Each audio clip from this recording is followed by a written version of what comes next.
We're continuing with gateway question number 16 this time. As in number 11 to number 15, when I look at the overall feeling of this, I see two factors. If you notice, I have written them in two different colors. So the first thing I'm going to use is the product rule. So this is going to be derivative with respect to x of the first one times the second one untouched. We will have a plus between them.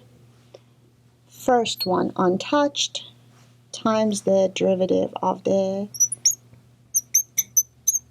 second one.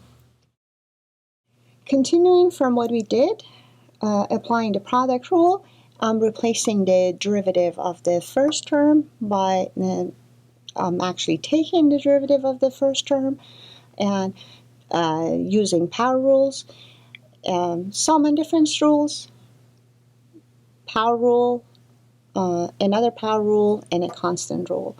So derivative of the first one is 1, 3 times the exponent times x to the power 1 less, which is 1. And then the second factor is just going to be there. Then the first plus, don't forget the plus, the first factor times the derivative of the second factor. I'm replacing the actual value here. And it will be sum and difference rule, 3 power rules, and a constant rule. So it would be 5x to the power 4 plus 6 times 2 times x to the power 1 less, which is 1, and I don't need to write it, minus 3 times x to the power 0, I don't need to write it, it's just 1, plus a 0 at the end. You do not need to simplify.